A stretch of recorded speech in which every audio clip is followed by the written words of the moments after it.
entrando. Olá, galera do bem! Aqui estamos mais uma vez para falar para vocês um monte de coisa boa. Hoje eu estou vestindo um pretinho quase básico, porque ele tem algumas florzinhas brancas assim para trazer a paz no meio de tanto funeral, né, gente? Essa semana foi difícil. Eu vou acabar de me descrever para depois falar um pouquinho. Cabelos, para quem ainda não me conhece, abaixo do queixo, está crescendo, por incrível que parível. Sobrancelhas grossas, castanhas como o cabelo, mas sendo que o cabelo tem um grauzinho de prateamento fantástico, assim como a lua. Mas eu não sou de lua, eu sou da tribo do sol, mas também da lua de vez em quando. Enfim, continuando a minha audiodescrição. Batom vermelho, pele morena clara, olhos castanhos. Que mais, gente? Atrás de mim, aquele painel fantástico com a palavra amor escrita em libras, bem acima da minha cabeça, para ver se irradia muito amor para todos nós. As minhas boas e velhas plaquinhas de sempre, eu tenho que mudar essas placas um dia, que vocês já devem estar cansados delas. De um lado, as placas amarelas com letras pretas, escrita na de cima, que é vertical. A palavra perigo, em amarelo e fundo vermelho, mais abaixo, letra preta no fundo amarelo, risco de abdução. E abaixo dela, para compor, fazer aquele composê, os Beatles atravessando a Abbey Road. Porque eu quero dizer com isso que eu adoro correr esse risco de abdução e ser abduzida por vocês, pelas ondas do bem, pelas artes, em particular pela música. E dentro da música, o rock, que é aquela música assim, que me leva até a 15ª dimensão. As outras também, mas é que o rock eu tenho uma coisinha assim especial. Do outro lado, as placas também composê brancas e pretas. A branca com letras pretas e a preta com letras brancas. A branca, vertical, está dizendo assim, hoje eu só quero que o dia acabe zen, e embaixo uma flor de lótus. E na de baixo, que é horizontal, a placa, ela é preta com letras brancas, dizendo porque às vezes é preciso silêncio. E tem aquele instrumento, como é o nome? É um megafone, com um xizinho nele, dando a entender que a gente precisa parar de berrar de vez em quando. E só por dentro. Porque na vida real a gente precisa berrar muito. E aí eu entro um pouco na introdução do programa de hoje, para depois passar a palavra para o Alan e apresentar o nosso convidadésimo, queridésimo, e as nossas super, ultra maravilhosas intérpretes. Só para a gente lembrar, essa semana foi o Dia da Consciência Negra. E nós vivemos uma semana muito triste. Era para ser uma semana alegre, de celebração por tantas vitórias que tivemos ao longo de séculos, vitórias pequenas, mas significativas ao longo de tantos séculos de luta, e tivemos mais uma semana de assassinatos de pessoas negras e, absurdamente, de um assassinato em particular, do João Alberto, que foi ao ar em várias redes sociais, e que foi brutal, como são as mortes em geral, e particularmente as mortes de pessoas negras nesse país. E eu achei essa particularmente brutal, porque copiou, assim, vergonhosamente a morte do cidadão norte-americano, né, que morreu dizendo que não conseguia respirar. Nós tivemos que repetir essa cena no Brasil, né? Porque a gente realmente adora o que acontece nos Estados Unidos. É lamentável que a gente tenha que repetir isso aqui. Eu tenho vergonha, como pessoa de pele clara nesse país, eu tenho vergonha e eu peço desculpas ao povo negro desse país, da gente ter presenciado isso e presenciar cotidianamente, diuturnamente, esse massacre que o país faz em relação à população negra. Eu tenho vergonha, eu sinto muito. Eu sinto muito também por tudo que ainda acontece no Amapá, e particularmente em Macapá. Eu sinto profundamente vergonha por tudo o que esse Estado maravilhoso, que é motivo de orgulho para todos nós, vive, está vivendo e, pelo visto, ainda vai viver por mais alguns dias, em termos de abandono completo, por força dessas desautoridades que reinam nesse país, que foi tão lindo, ou pelo menos pareceu ser, e a gente hoje vê cruamente que de bonito talvez ele não tenha tanta coisa assim, exceto nós, bravos guerreiros que estamos aqui resistindo arduamente. Eu tenho vergonha ainda de ser parte de um país que atinge 170 mil mortos pela Covid-19 e mais de 5 milhões, caminhando para os 6 milhões de pessoas infectadas, que continuam sendo infectadas, que continuam sendo absurdamente ignoradas pelas mesmas autoridades, né? Que hoje a gente pode dizer, fruto dessas eleições locais, que tivemos já encerradas em alguns locais no Brasil e em muitos outros ainda não, mas todas elas dominadas por partidos como DEM, PSL, PL, PP, PSD, PSDB, e todos esses aí, centro, centrão e direita. Lamentável, eu tenho vergonha disso também. Eu tenho vergonha, por fim, de dizer para vocês que hoje nós temos, em termos da crise ambiental que se promove nesse país, se promove, ela não é casual e ela não é sem querer, ela é promovida, ela faz parte de um projeto político, né, que vem sendo construído e fortificado aqui no Brasil. Portanto, eu tenho vergonha de dizer e de constatar que nós temos 5 mil jacarés encurralados num açude seco e que estão prestes a morrer se ainda não morreram.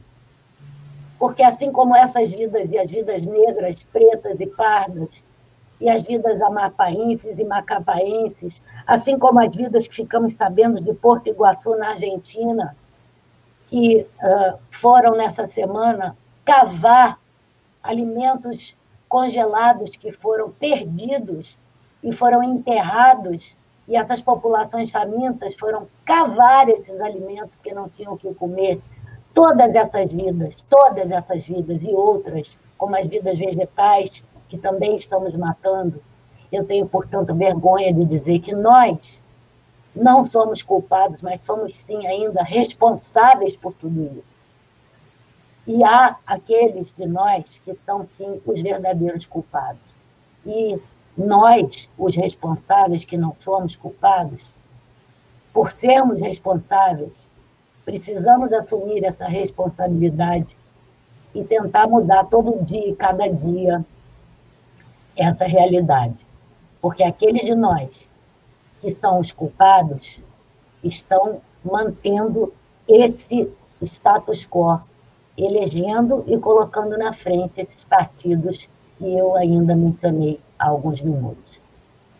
Então, gente, é com essas palavras, mas ainda assim dizendo que, apesar disso tudo, a gente está aqui firme e forte, nos manifestando. Eu fiquei muito feliz quando eu vi os vídeos lá em Macapá, dizendo o que diziam quando da visita do Bolsonaro, e vendo as poucas resistências que nós oferecemos em vários fóruns potentes aos quais pertencemos, né? E, enfim, nos quais estamos juntas e juntos.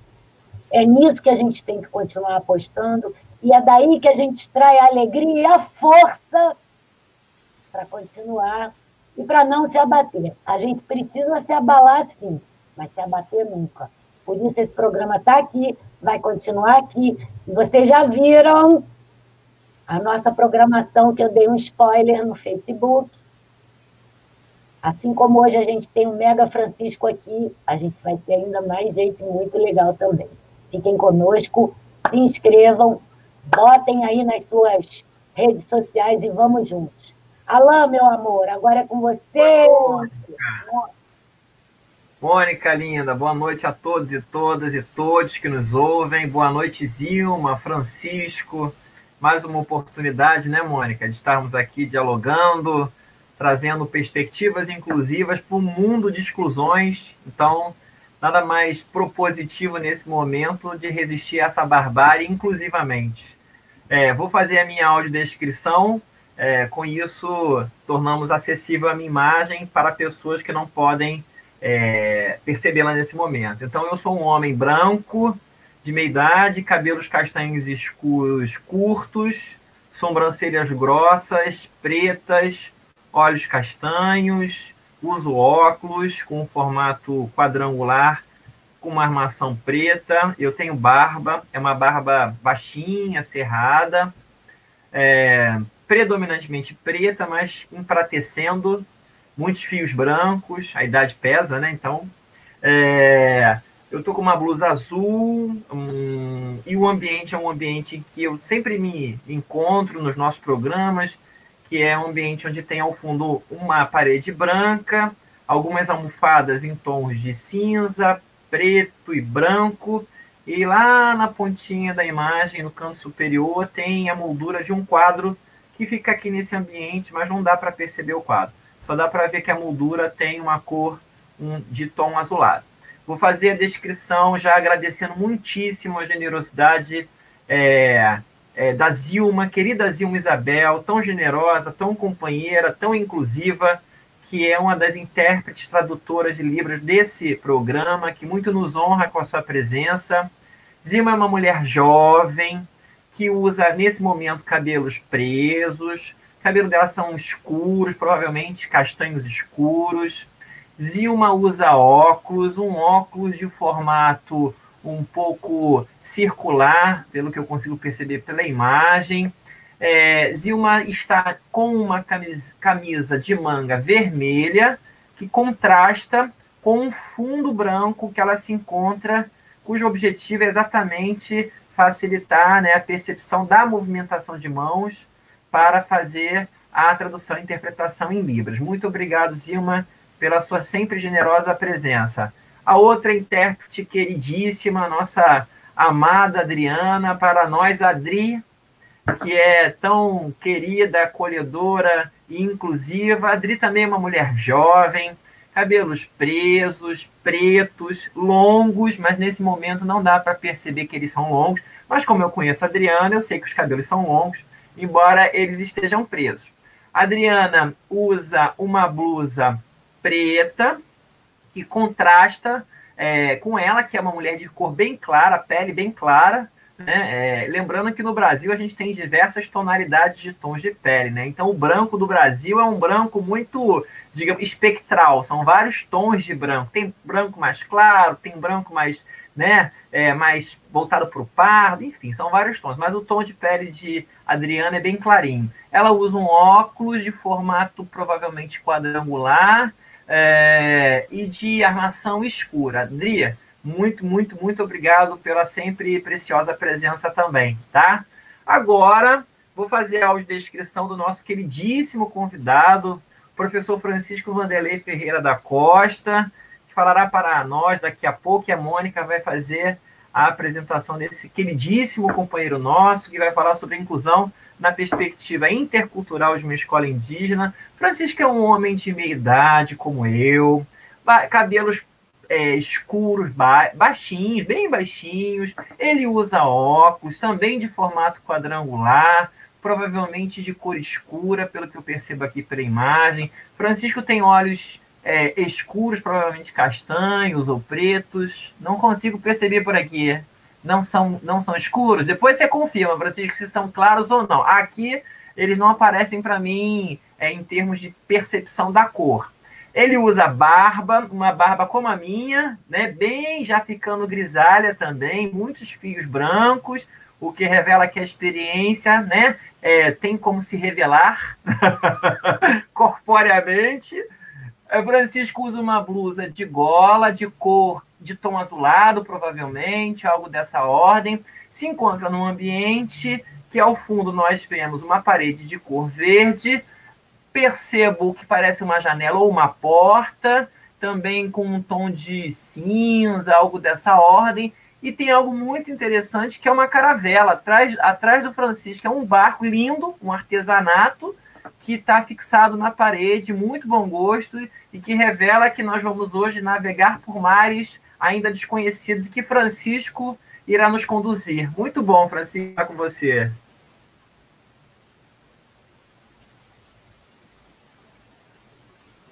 Muito querido, muito bom mesmo. Fala, Francisco. Boa noite, agradeço, Alan, pela descrição.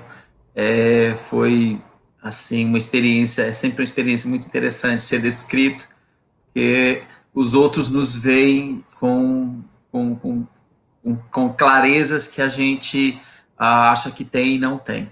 Os olhos são bem claros, mas são muito pequenos, e aí difíceis de serem vistos assim pela tela, e ainda mais por trás desses óculos que eu não gosto deles. Mas que a experiência da vida me obriga a usar.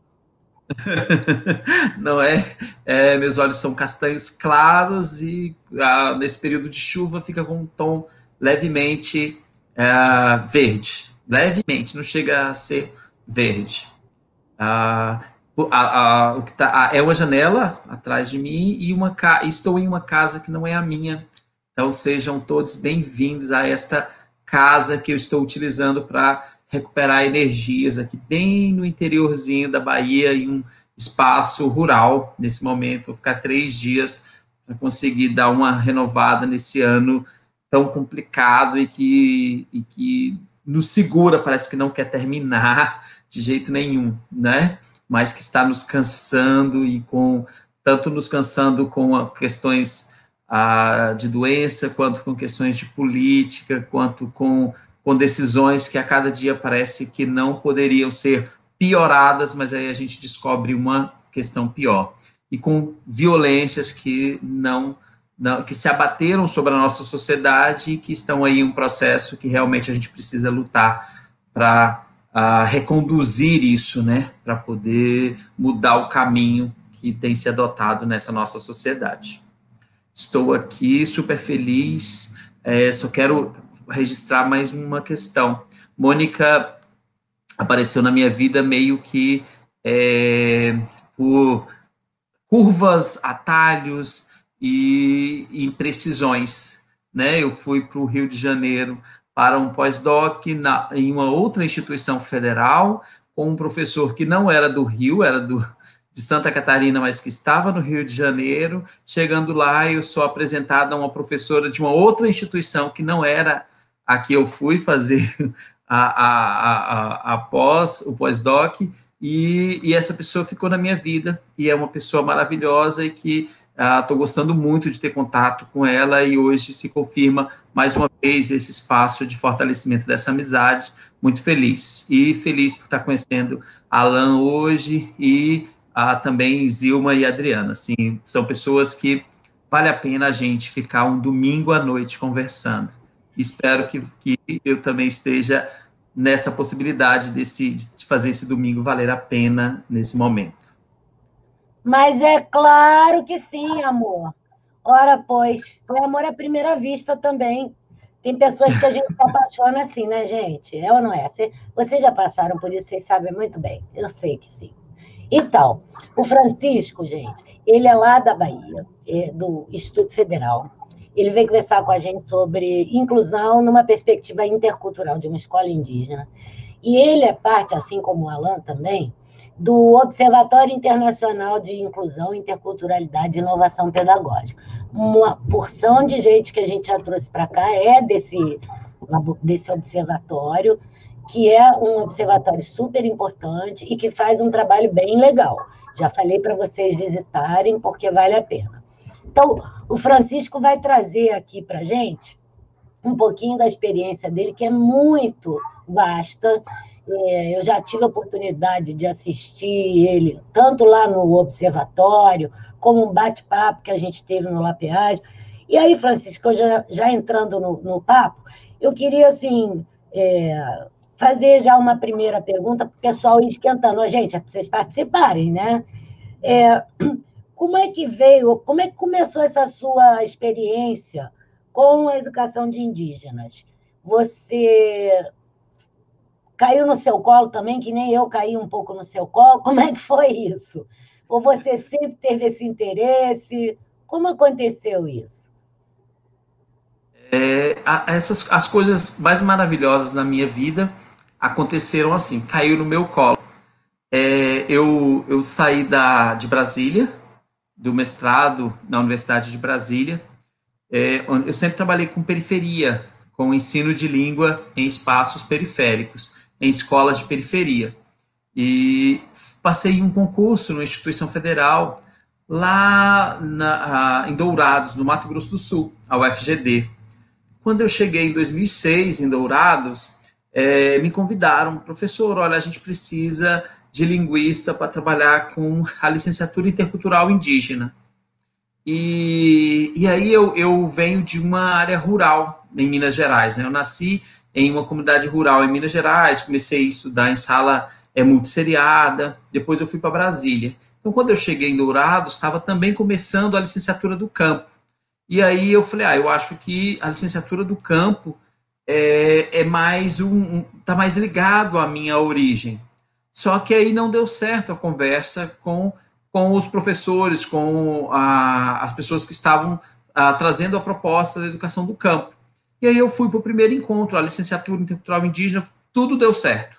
Desde o início que eu já fui convidado, eu já cheguei à equipe, já comecei a conhecer os Guarani, os Kaiowá, e aí já comecei a me interessar pela questão dos processos de revitalização e de ensino de língua indígena e de língua portuguesa, que lá língua portuguesa era a segunda língua, e me apaixonei por aquelas comunidades, pelas suas expectativas, pelos seus processos próprios, pelas suas epistemologias, né, pelas suas maneiras de ver o mundo e de ensinar o mundo. E isso me despertou, assim, me prendeu. Eu adorei. E foi o primeiro momento em que eu percebi que quando a gente pensa em inclusão, a gente está pensando em N possibilidades, né? E N necessidades, porque a nossa sociedade parece que tem uma postura de excluir que parece perseguir a nossa sociedade. Então, a gente tende a segurar em um centro e achar que aquele caminho é o único caminho. E aí a gente deixa de colocar nesses processos diversos grupos da nossa sociedade. E aí a gente está falando de muitos grupos mesmo. Grupos que existem e vão continuar existindo. E aí eu fui a uma comunidade perto de uma cidade chamada Paranhos, uma cidade na divisa com o Paraguai, conheci eu estava conversando com uma professora, e ela me mostrou uma família onde tinha uma indígena que não ia para a escola, e que a família não queria que ela fosse para a escola. E aí eu estava começando a trabalhar com a comunidade indígena, só fiquei ouvindo. E o diálogo era a família se sentia insegura daquela criança ir para a escola. E aí, porque aquela criança, mesmo sendo uma escola indígena, dentro da comunidade indígena, a família achava que tinha problemas, ia ter problemas demais se deixasse aquela filha ir para a escola, porque como se fosse só nós que temos paciência, só nós é que podemos olhar para a situação dessa criança, a escola não tem responsabilidade com isso, não tem como cuidar, eu não confio na escola para isso. E aí eu comecei a pensar que, poxa, então o futuro daquela menina era ficar sempre ali dentro de casa, escondida da escola, escondida da comunidade. E aí eu naquele momento eu achei, essa é uma característica da comunidade Guarani, naquele caso Kaiowá. E aí quando eu comecei a estudar, comecei a descobrir, comecei a ver experiências de outros profissionais, eu comecei a ver que esconder pessoas era uma defesa de diversos grupos, ou de diversas famílias que estavam em diversos grupos.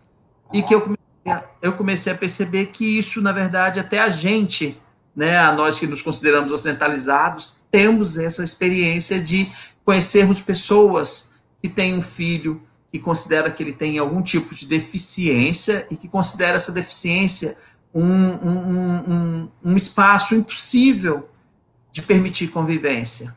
Talvez porque, talvez não, certamente, pelas experiências que a gente tem da gente mesmo em conviver com os outros. Então, eu comecei a perceber que a escola indígena era isso, que a escola indígena era, por si só, uma luta inclusiva, uma luta para um grupo poder ter o seu espaço de preservação da sua cultura, né, de luta pelos seus direitos.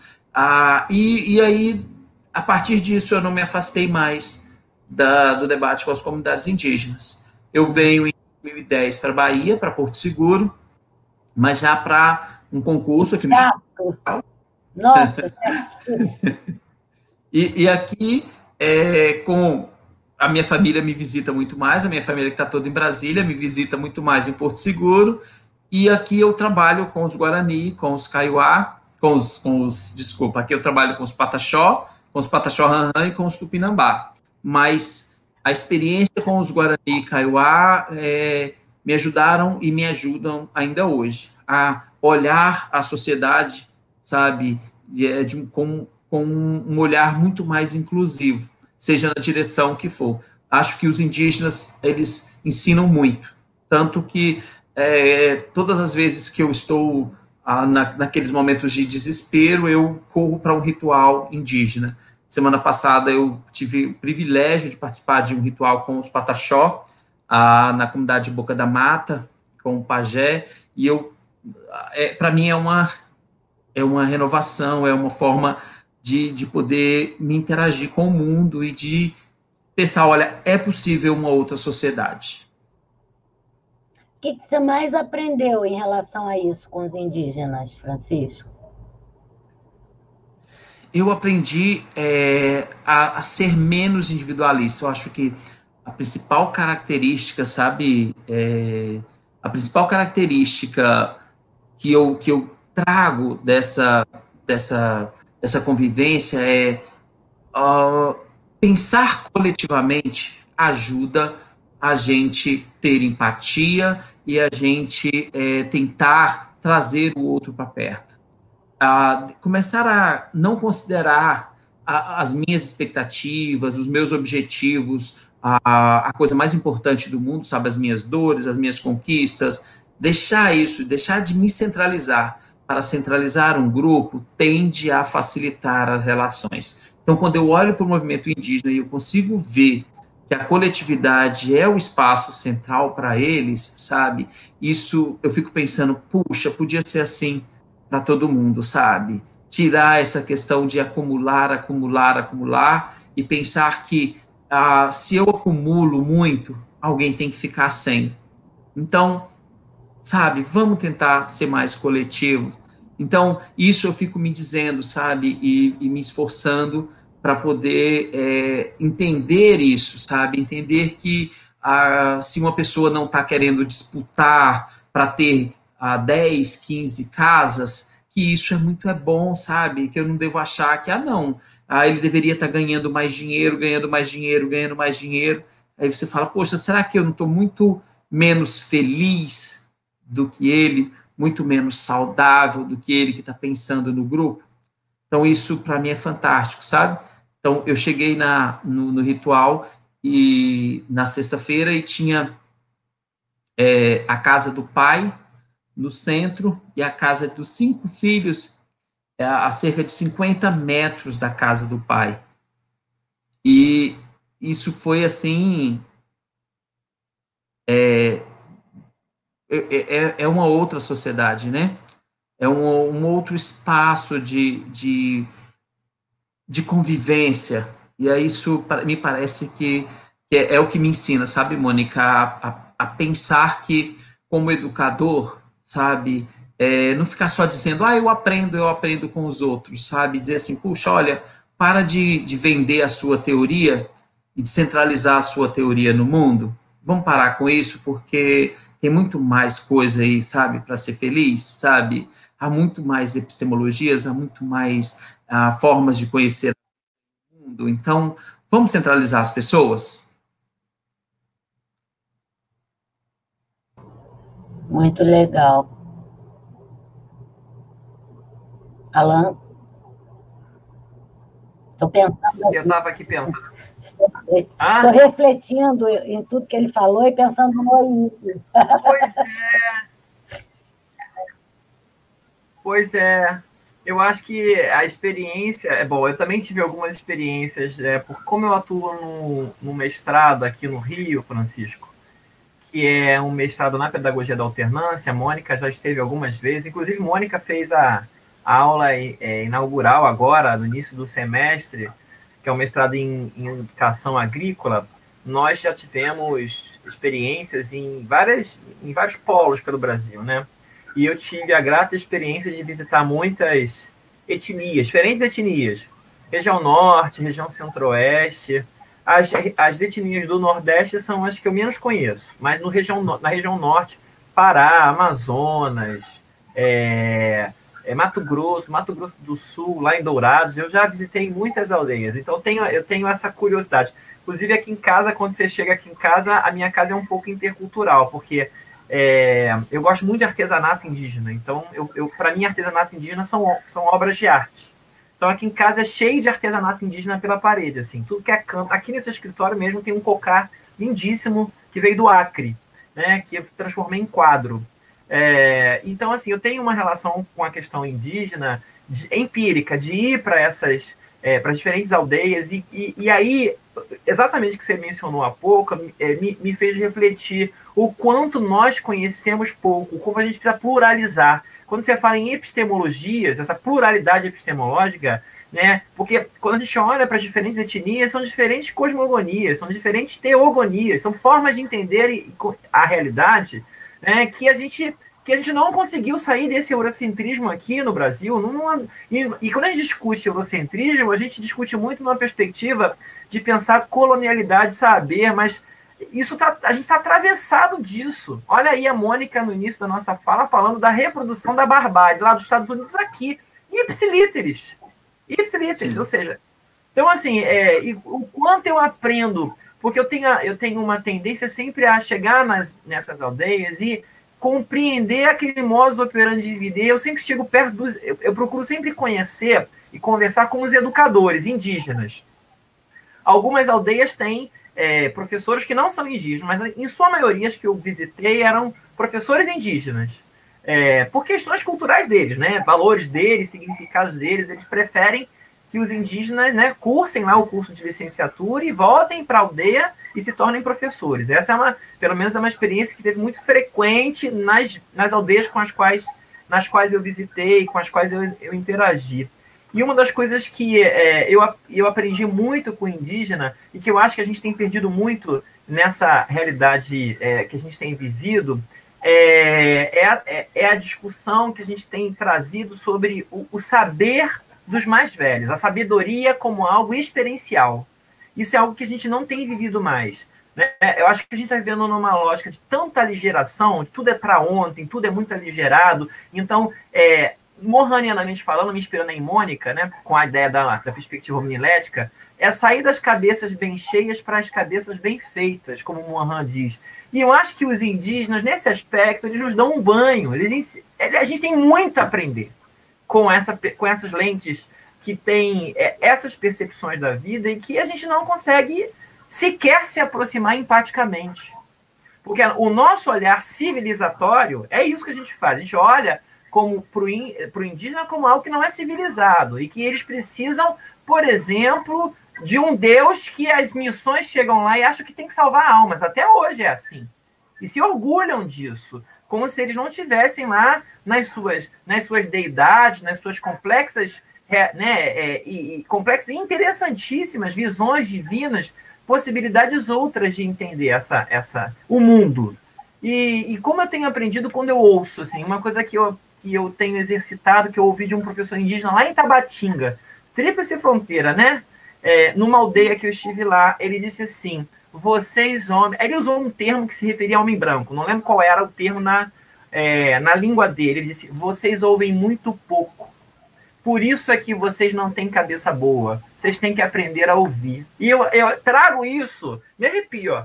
eu trago isso como um ensinamento. Toda vez que eu estou numa reunião de departamento hoje, que eu fico mudo, as pessoas se incomodam com isso. Falam assim, você não vai falar nada? Eu falei assim, eu estou aprendendo com quem fala.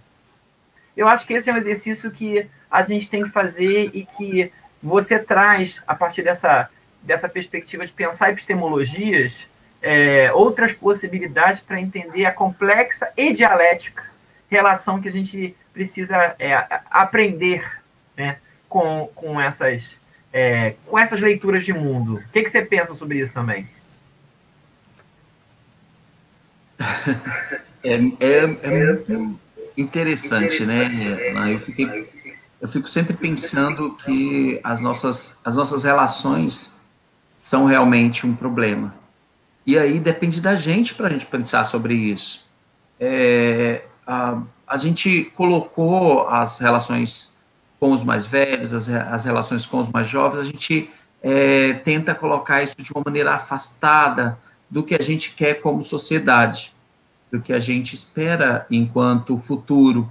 E aí a gente fica criando possibilidades e escolhas para os nossos filhos e afastamento do que os mais velhos podem nos oferecer com a experiência, inclusive às vezes até achando que a experiência é um fator negativo. Então, quando você chega na comunidade indígena, e aí algumas comunidades indígenas têm perdido isso também, mas a maioria quer manter essa relação com os velhos da comunidade, você percebe que não é aí não é um espaço de aprendizagem formal, de jeito nenhum. A gente está falando mesmo de algo que só vai acontecer se a gente conseguir que esses territórios sejam preservados, porque é um espaço em que o aprendizado acontece durante as relações, né?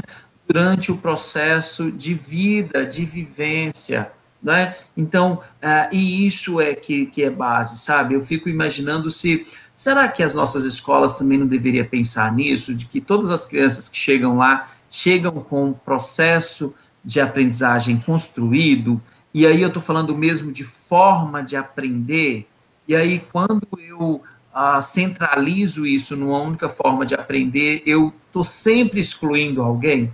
Então, quando a gente está falando, então, dos pataxó, da maneira que os pataxó, então, aprendem com os seus velhos, e aí ele chega na sala de aula para aprender com o professor pataxó.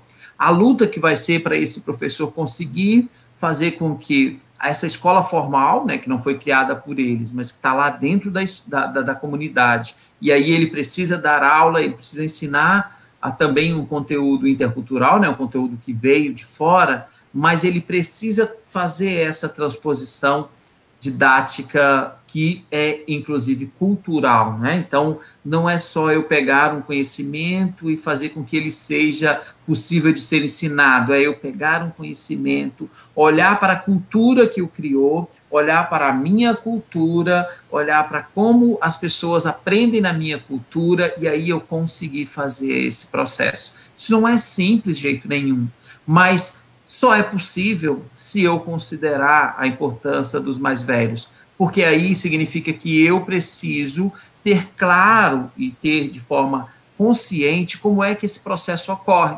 Enquanto uma criança caingangue aprende com o mais velho caingangue, eu, professor caingangue, preciso ter, não é mais um processo simples, um processo, nunca é simples, né? Mas não é mais um processo natural. É um processo aí que a escola está fazendo. Então, o professor precisa ter conhecimento do seu papel aí, e do seu papel de ter ciência de como é que ele vai lidar com esses conhecimentos, de como é que ele vai lidar com as culturas que estão envolvidas e como é que ele vai conseguir fazer com que aquelas crianças aprendam.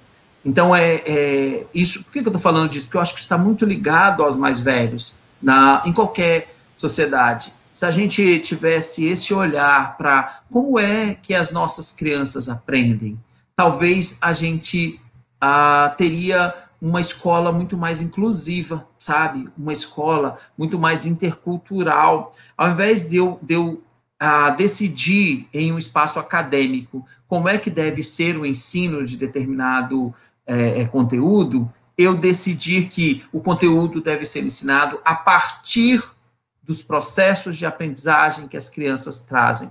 E aí eu acho interessante o processo dessa questão do ser como um todo, né, desse debate que Mônica, que eu preciso me apropriar muito mais, que Mônica traz, que outros teóricos trazem sobre essa questão da gente pensar o ensino como uma questão em que eu estou envolvendo o sujeito como um todo, porque quando a gente está falando de comunidade indígena, não tem como ser diferente disso.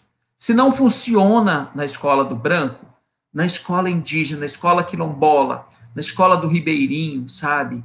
Essas escolas, você ignorar os processos históricos desses sujeitos, sabe? E aí eu estou falando também da construção, né, da epistemológica desses grupos, das suas formas de se passar o conhecimento de geração para geração, você está fadado a ter uma escola que vai ter muita exclusão, porque você não vai conseguir centralizar o processo de ensino e de aprendizagem em um processo meramente de transposição didática e de criação de recursos educacionais, sabe? Há aí uma questão cultural, uma questão que passa pela história desse grupo, né? Então, o velho, nesse caso, tem que ter um valor central, e isso para essas comunidades é primordial, e para a nossa comunidade também deveria ser, sabe? Às vezes eu fico pensando que talvez a gente esteja indo na direção errada de achar que a resposta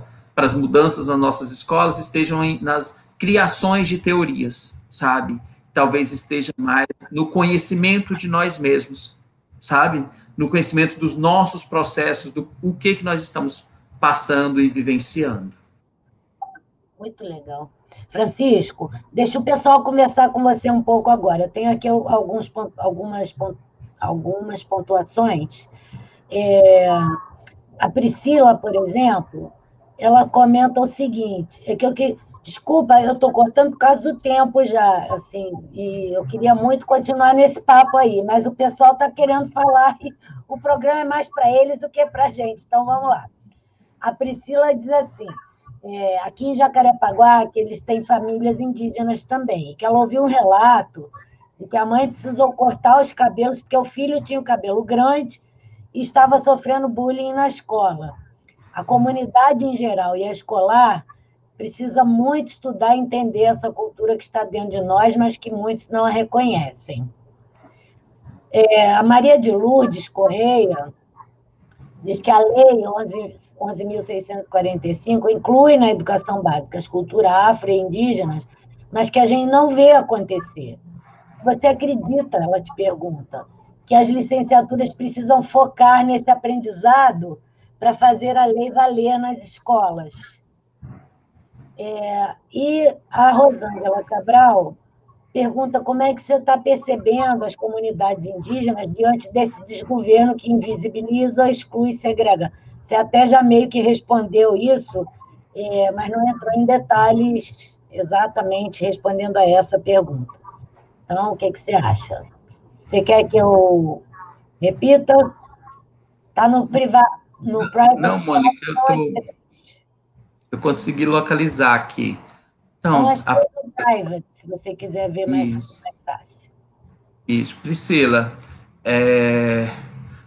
o bullying na escola é uma situação que, quando a gente está falando de indígenas, né, a gente está falando de negros, a gente está falando de comunidades rurais, seja de fundo de pasto, seja quilombola, essa é uma questão que a gente precisa considerar muito séria. A quantidade de pessoas que desistem de estudar por causa dessa impossibilidade da escola urbana lidar com esse grupo é muito grande.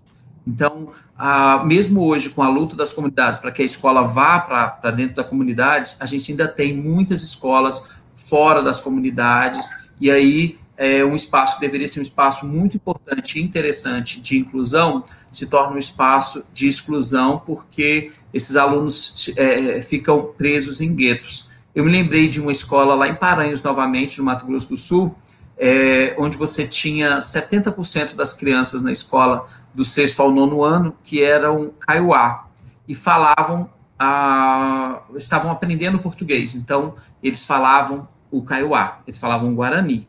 E aí você chegava na escola, e a escola você via a divisão. As crianças kaiowá ficavam num espaço, na hora do intervalo, as crianças kaiowá estavam no espaço do pátio da escola, e as crianças não indígenas em outro espaço, e as crianças não indígenas tinham as paraguaias no espaço e as brasileiras em outro espaço. E a dificuldade da escola de lidar com isso. E é claro que isso ia levar à exclusão. E aí a gente tentou fazer lá um processo de política linguística de cooficialização do Guarani, em uma comunidade onde 70% das pessoas falam Guarani como primeira língua. Sejam os paraguaios, né, os paraguaios que nasceram no Brasil, são questões muito interessantes essas, né, que vêm estudar no Brasil porque considera que a nossa escola é melhor, mas que falam o Guarani como primeira língua, os indígenas que falam o Guarani como primeira língua, e os brasileiros que são filhos de brasileiros, que falam o português como primeira língua e alguns não falam o Guarani, né? Então, você traz tudo isso para dentro da mesma escola e você tem N problemas. Qual foi a política linguística? Oficializar o Guarani.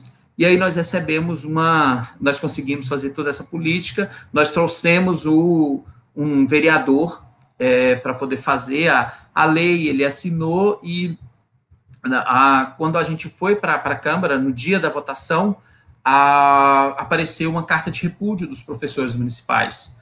E pasmem, a carta de repúdio dizia assim: não queremos ser obrigados a aprender o Guarani. Aí eu procurei o sindicato no mesmo dia, e aí quando eu cheguei, que eles disseram, mas isso querem nos obrigar a aprender o Guarani. Aí o que eu perguntei para eles foi assim: aprender uma segunda língua é ruim? Você gostaria de aprender inglês? Claro. Você gostaria de aprender francês? Que o governo pagasse para você aprender francês? Claro. Italiano? Claro. Espanhol? Claro. Por que não Guarani? Então, a questão era a desvalorização, porque era uma língua indígena. E aí, quando a gente conversou, meia hora que a gente conversou, eles retiraram a carta. Eles perceberam que o que eu estou tentando dizer é que esse racismo é estrutural, que esse preconceito é estrutural, né? Então, quando você vê uma criança com cabelo grande e que você começa com bullying e a escola não lida com isso, a escola não está preparada para algo que é histórico, que a gente está vendo o tempo inteiro, a gente precisa conversar com a escola, porque a escola precisa conseguir fazer com que ele não tenha que cortar o cabelo, com que ele tenha que aparecer. A Maria de Lourdes, né, ela colocou a Lei 11.645, inclui na educação básica as culturas afro-indígenas, mas não vemos acontecer. Você acredita que as licenciaturas precisam focar nesse aprendizado para fazer a lei valer nas escolas? Então, eu fui para... eu acho que valeria a pena, inclusive a gente vê isso, sabe, Maria de Lourdes? Eu fico preocupado, porque eu acho que a faculdade, os cursos de pedagogia, de letras, de história, principalmente, tinha que já colocar isso como básico e lutar para que os outros colocassem. Eu ainda fico preocupado quando eu vejo colegas, eu sou linguista, eu fiz letras, então quando eu vejo os cursos de letras onde você não tem uma disciplina sobre língua indígena, onde as pessoas saem do curso de letras nas boas instituições federais e os estudantes não sabem sequer que nós temos no Brasil mais de 150 línguas indígenas, sabe? E que essas línguas precisam ter espaço em todos os lugares desse país, que é uma riqueza imensa para nós, enquanto sociedade, a gente ter essa possibilidade. Então, sabe, não conhecer os escritores indígenas, mas conhecer escritores clássicos é outro problema. Então, dá para conhecer o clássico e dá para a gente conhecer, sabe, os escritores indígenas, os escritores negros, os escritores africanos. E aí eu estou falando especificamente do curso de letras. Tem espaço, a gente precisa trazer. E tem mais, os professores eles são sujeitos, eles são os agentes dessa transformação. E aí eles precisam saber que, mais do que uma formação específica, precisa ter vontade de mudar, vontade de ir lá, de conhecer, sabe? Não há não há uma necessidade, sabe? Eu fico sempre tão triste quando me chamam para falar sobre BNCC, sabe? Ensino de língua portuguesa na BNCC. Eu chego lá, os professores do ensino médio, os professores do ensino fundamental não leram a BNCC, sabe? E aí parece que quer que eu leve uma resposta, ou que a gente leve uma resposta, enquanto talvez se você tivesse lido, debatido, você estaria trazendo questões muito mais interessantes que a gente pudesse somar muito mais. Então, a formação para mudar, para a gente conseguir que essa lei faça a diferença, a gente precisa conscientizar os professores disso, a gente precisa ter material didático com qualidade, né, para poder dar conta dessa realidade. E eu acredito que a gente precisa, sim, cobrar que os cursos, que as licenciaturas, que o curso de pedagogia, que realmente a gente tenha espaço de formação, sabe, para essa prática diferenciada.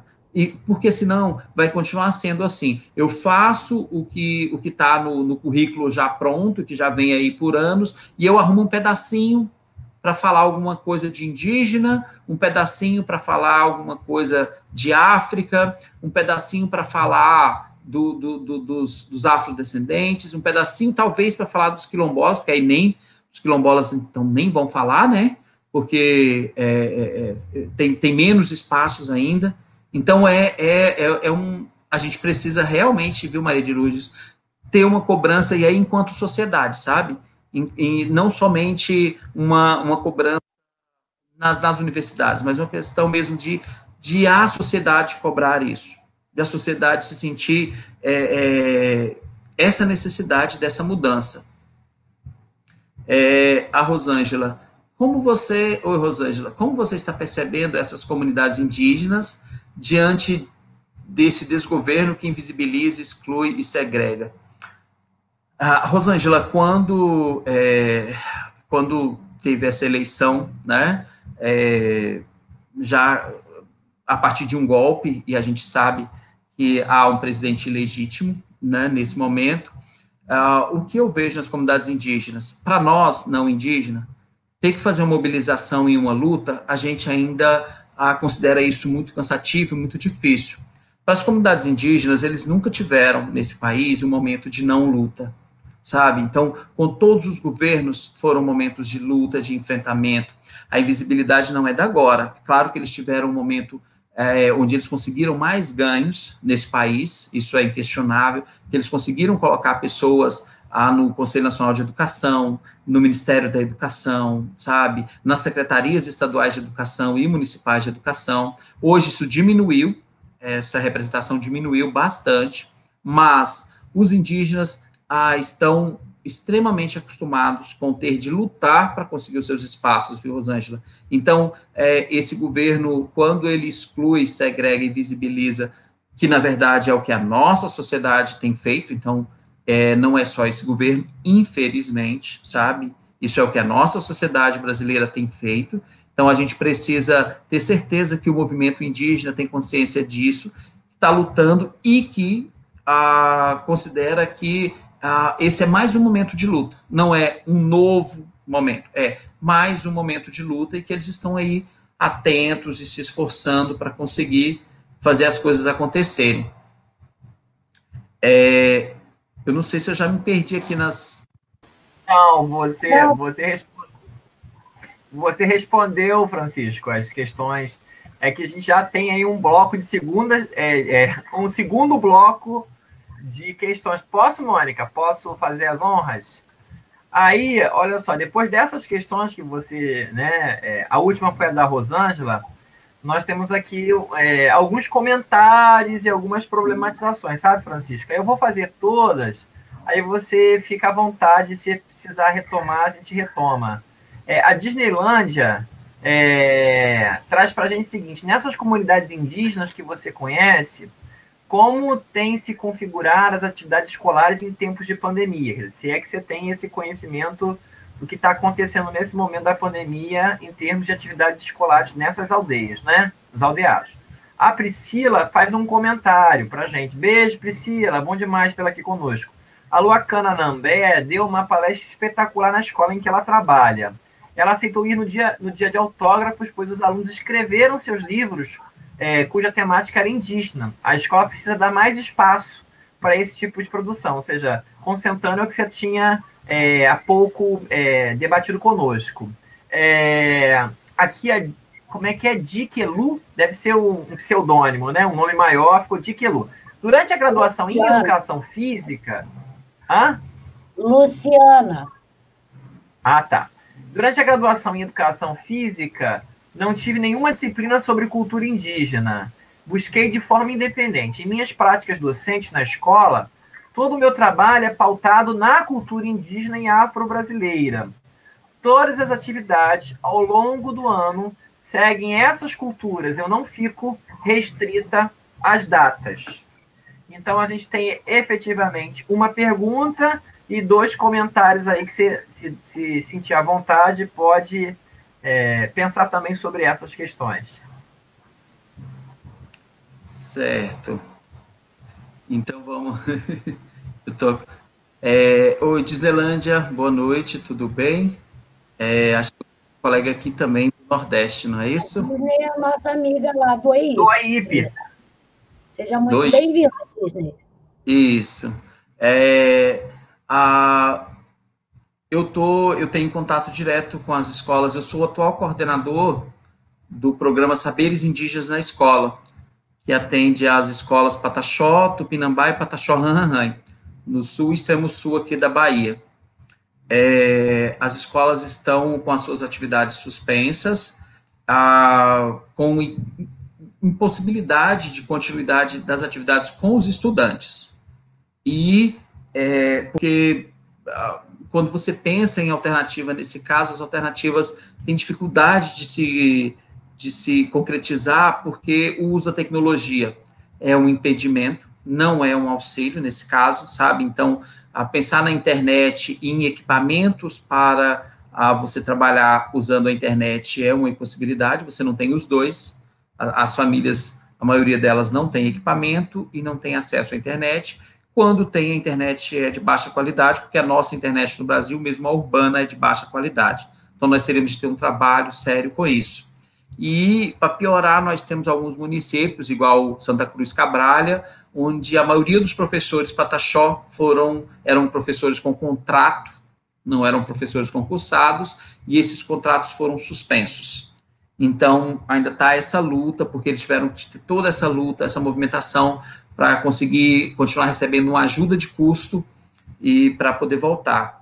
Há, nesse momento, uma tentativa de construção dessa volta, por exemplo, aqui em Porto Seguro, são 18 escolas Pataxó, todas municipais, e mesmo do ensino, tanto o ensino, a educação infantil, o ensino fundamental e ensino médio, todas são municipais, e eles estão em conversa, no diálogo, para voltar, não voltar, como fazer. Até agora eles não conseguiram se decidir sobre isso. Então, não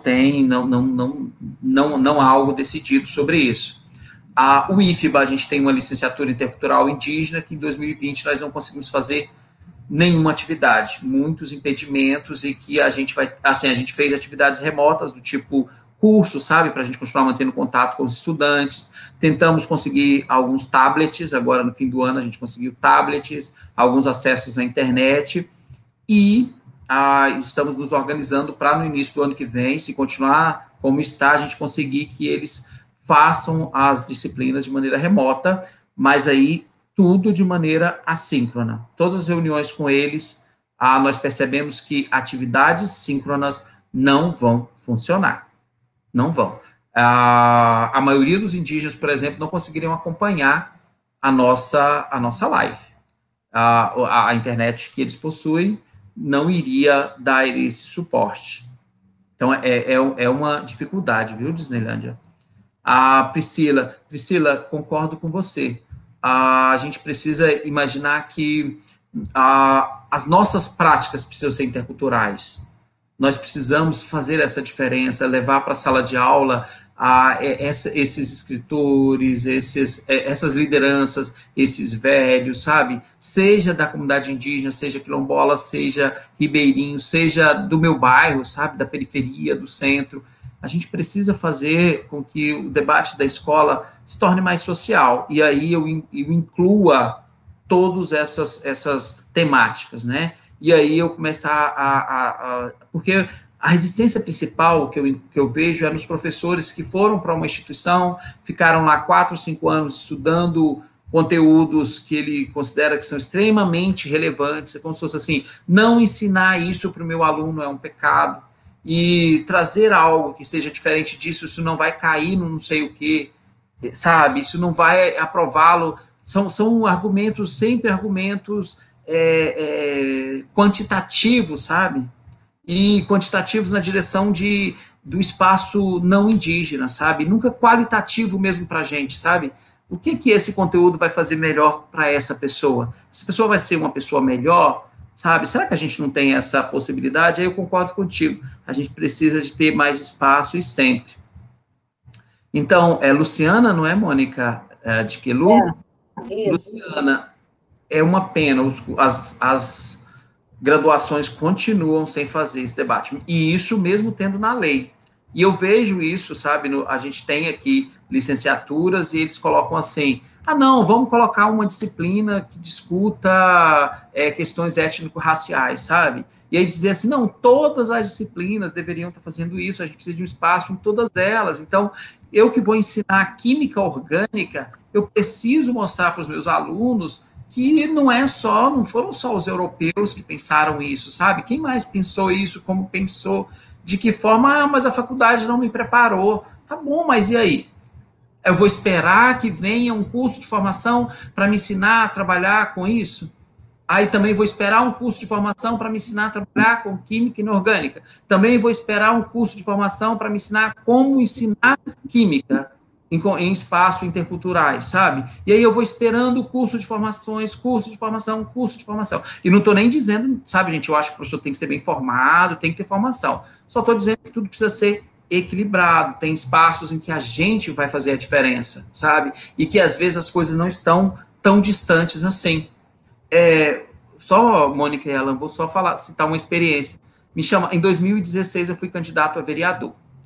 Aí, quando eu me candidatei a vereadora, que me afastaram do IFBA imediatamente, né? Aí, eu falei, então tá bom. Fiquei 4 meses afastado. Quando eu voltei, os meus alunos tinham ficado sem aula. Não tinham contratado professor substituto, aquela coisa toda, e ainda fiquei com a cara de culpado por eles terem ficado sem aula. E aí, parece que meio que como um castigo, me colocaram para trabalhar com uma estudante que tinha uma questão de deficiência intelectual e trabalhar, então, ensino de língua portuguesa, no ensino técnico. Eu trabalho normalmente com as licenciaturas, tá bom. E trabalhando com mais 2 ensinos médios que ficaram sem aula. E aí eu comecei a trabalhar com ela. E aí, quando ela chegou para estudar comigo, eu também pensei nisso. Eu vou dizer para o IFBA que eu não tenho formação para ensinar a língua portuguesa para ela, não é? Aí eu falei assim, gente, eu fiz graduação, onde eu fiz um TCC sobre ensino de língua. Eu fiz mestrado, onde eu trabalhei durante 2 anos e meio com ensino de língua portuguesa numa escola de periferia de Brasília, né? E aí eu fiz o doutorado trabalhando com ensino de língua em espaço intercultural, né? Falei, puxa vida, e eu preciso de formação para trabalhar com ensino de língua. Calma aí, vamos lá, vamos pensar, a gente precisa começar a ver aonde, eu não posso mais estar esperando que venha alguém de algum lugar para me dar dicas básicas ou as dicas seguras e o caminho certo a ser seguido, sabe? Então, eu precisava, sabe, Luciana, a encarar isso. Desculpa, eu não resisti. Aí um belo dia, Mônica, eu estava assim, com dificuldade, as coisas não estavam andando devagar. Aí num domingo à tarde, eu recebi uma mensagem no WhatsApp. Professor Francisco, como deve ser a entrega do trabalho? Aí era da mãe da minha estudante. Aí eu respondi, você precisa entregar o trabalho na segunda-feira. Mas se não tiver sido feito isso. Aí eu disse, mas me entregue o que você já fez e me diz por que não consegui. Me entregue o que a sua filha já fez e o que não foi feito. E aí ela foi conversando, sabe, para mim, a mãe dela. Conversou comigo no WhatsApp há mais de meia hora. Aí eu pensei assim, puxa vida, a mãe dela entra em contato comigo domingo para saber dessas coisas. No primeiro momento fiquei assim, falei, puxa vida, por que entrou em contato comigo no meio da semana? Aí, na hora que dá umas 9 horas da noite, no mesmo domingo, o mesmo WhatsApp. Professor Francisco, me desculpe, a Pamela pegou o meu WhatsApp e mandou mensagem para o senhor. Era a mãe.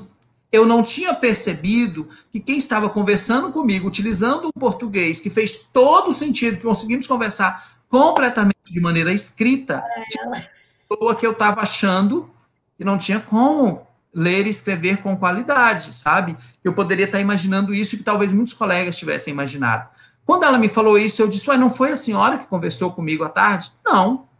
Resultado, eu cheguei à conclusão que utilizar o WhatsApp como espaço de ensino de língua para essa estudante era um caminho que daria muito resultado, e deu. A gente conseguiu, inclusive, montar, sabe, um portfólio interessantíssimo a partir dos textos e da escrita dessa estudante. E eu não fiquei desesperado, culpando o sistema por eu não ter formação para trabalhar com essa estudante ou com qualquer outra estudante. Então, então, Luciana, você tem toda a razão de pensar nisso.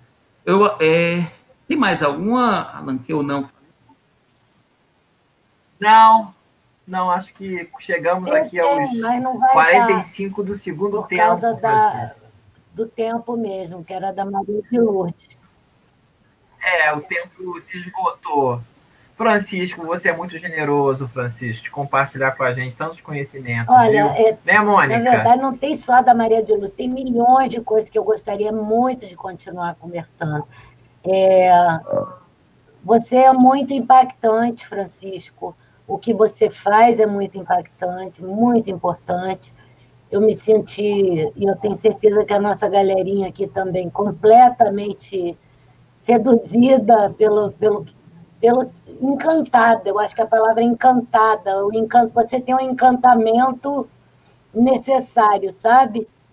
Você, inclusive, elevou o meu espírito hoje, porque eu comecei esse programa relativamente pesada e saio dele com uma leveza que você proporcionou. E eu acho que isso é inclusão também, sabe?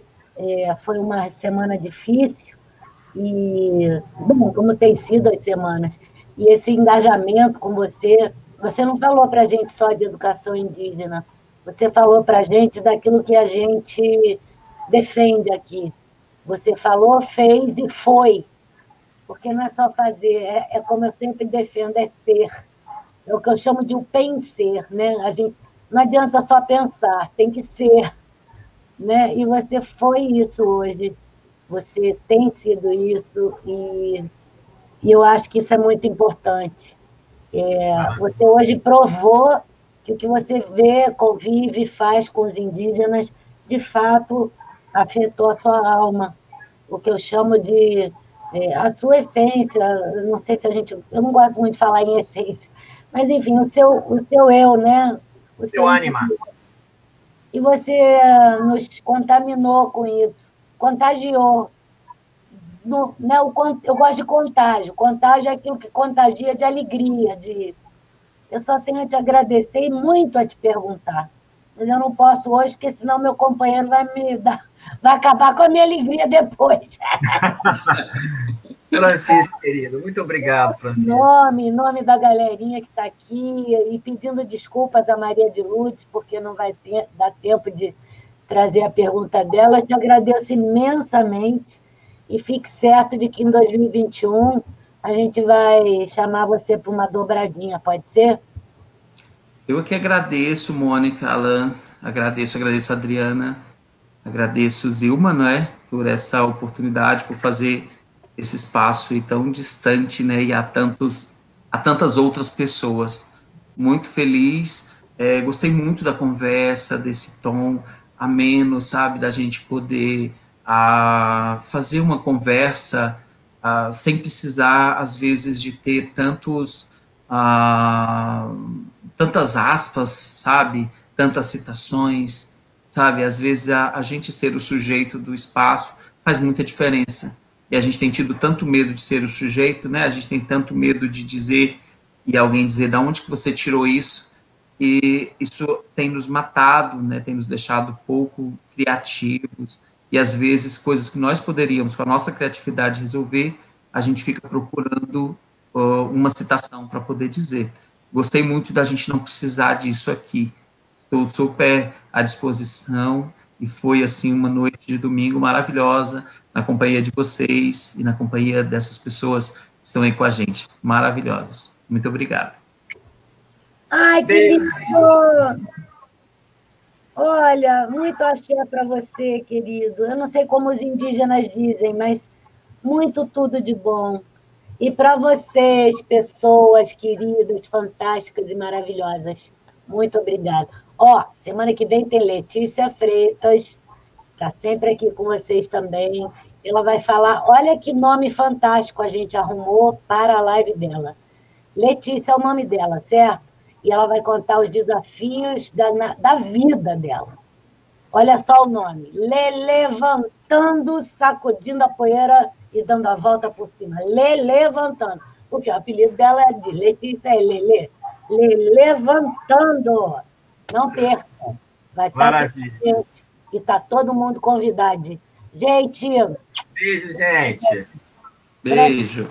Obrigada, meu querido. Obrigado, Dri. Live, mas Francisco, Alain, e nós ficamos um pouquinho aí. Zilma, beijo, Zilma. Obrigado, Zilma. Beijo, Dri. Amo vocês, amo vocês. Eu vou enrolar, vou fazer meu embromation, como sempre. E o Alain vai ficar zangado. Não posso perder, né? Brincadeira. Fui. Tchau. Tchau, tchau.